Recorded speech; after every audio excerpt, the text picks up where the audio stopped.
We've just received the first gameplay footage in-game of Transport Fever 3, and that's what we're going to be checking out in this video. So let's cover everything we've learned with this new gameplay, as well as the 3 types of biomes we've got in Transport Fever 2, that being desert, temperate, and tropical types of maps.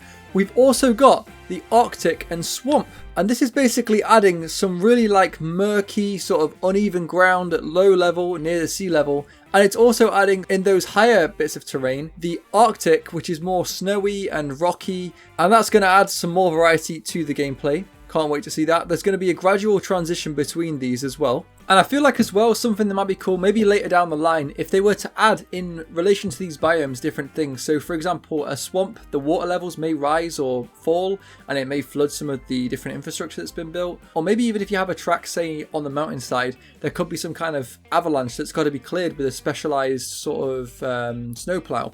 Or something like that. I think that'd be really, really interesting. Even if it's just down the line as some kind of update, that'd be really, really nice to see. A little bit like City Skylines, where if something floods, it will give the little flood icon. That would be really cool. As well as this, we've got a better game engine. They're upgrading the engine to perform better, which is fantastic. It means we're going to get a lot more performance out of our games. We can push them further and further. Hopefully, that should get a lot more frames for a lot more people. And also, speaking of an engine upgrade, during this, they've also increased the topography generator for when you generate a map seed. And this means that there's more realistic geography throughout the scene. So we got better looking mountains, better looking oceans, etc, etc. So here's the mountain in Transport Fever 3 that's been generated, and you compare this to a screenshot from Transport Fever 2, and you can see there's definitely a massive comparison between the two, and 3 is looking significantly better. As well as this, they haven't just made the current options generate better, they've also added new generation points. One thing we found revealed in this gameplay footage is that they have added an ability for volcanoes to generate, not active ones, but dormant ones. But nevertheless, they still look really cool. I would love, and I'd hope to see in the future, some kind of modding to take place where we can get some placeable lava, so we can actually place our own lava on our maps and make really cool setups. I think that should be pretty nice. Now here's a huge thing as well, which I really like personally. This is my favourite of what we saw today.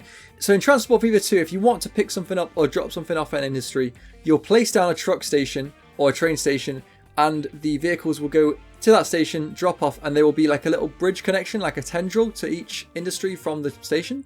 However, in Transport Fever 3, vehicles can drive directly inside of the buildings. So if you place down an oil well or something, the truck can actually come inside of the industry, park up inside of the industry, and get loaded inside of the industry without need for a truck stop in this fashion.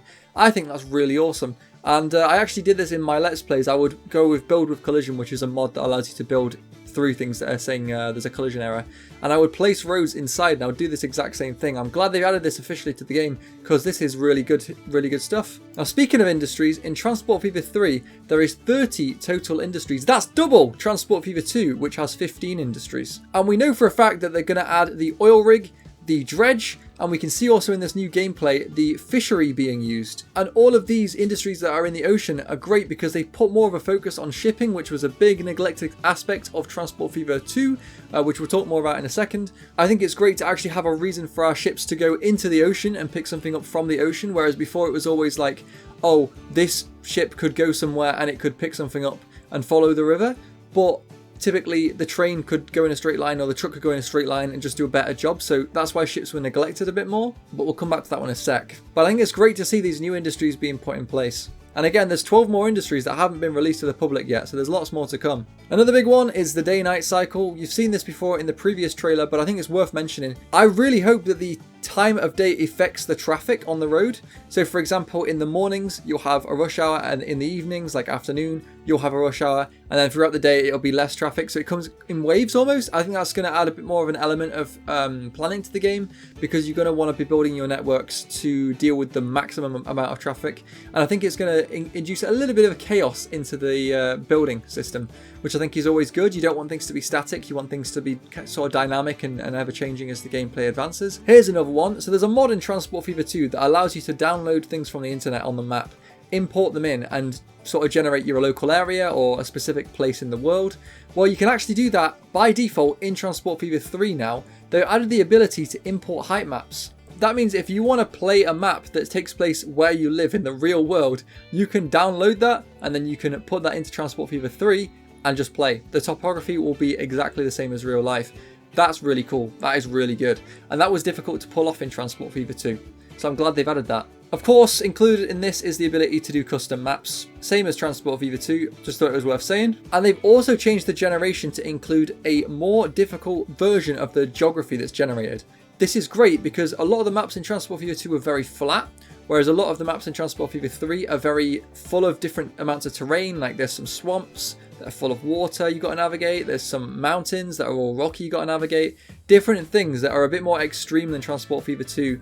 This is great. It ties back into what I was saying about the boats, in that Transport Fever 2, a boat, it could follow a river and go somewhere, but the route's going to be longer and probably slower than doing a train on the same route, so the boats are kind of useless.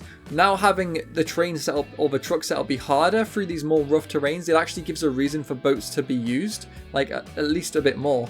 It means they're going to be a little bit more cheaper to operate through these rough bits of land than creating a train track. So it'll be good for early game to get rid of those sort of early game costs, because you aren't going to have to spend a lot of money setting up a railway when the boat can do the same job a little bit slower, but you don't have to pay for the upkeep of the maintenance, because you're paying for a boat and maintaining that, but not all the tracking infrastructure. So that's why it'll be good for early game. I reckon this will be a meta. I think this will be the new strat, to do just boats in the early game. And as well as this, they've added the ability to control the weather as well as the time of day, because we know that the time of day changes, and I'm guessing this will be naturally. I'm also guessing the weather will change to some degree. Like we can see here that the clouds and stuff can change, but I believe also we should be able to get the ability, like in sandbox mode and Transport Fever 2, where we can change settings there, where we can also change the settings ourselves with some kind of enabled toggle box tick to turn that on. And here's a big one for me as well. They've added a completely new reputation system. So in Transport Fever 2, you can follow the terrain or you can cut straight through it, like in a straight line, for a more direct route. But thankfully in Transport Fever 3, they've added a new feature where if you modify the land too much, it'll anger the locals and then it'll drain your reputation in the new reputation system that they've added. And that makes the game harder and therefore more balanced, because it better encourages players to follow the terrain when they're building their infrastructure. It was so easy in Transport Fever 2 to get pretty much infinite money, or as good as, in the middle stage of the game, and then just build massive bridges and tunnels that kind of cover the whole map in a straight line, just because of how accessible it was, where you could just do that with kind of no consequence. But hopefully this feature will make players think twice about optimizing their designs more, so they aren't going to lower their reputation. And that's great. So in essence, Transport Fever 2, you could terraform the entire map, but now it's about working more with the world and not just cutting straight through it. I think that's great. I'm really looking forward to see the player creativity. Now this is really just the tip of the iceberg, the start of the new stuff, though there's a lot more that's left to talk about. And that's why you need to watch this video, which covers everything you need to know about Transport Fever 3, including all of the essentials and features, and word from the devs, including information you haven't heard in this video that's brand new, so check it out.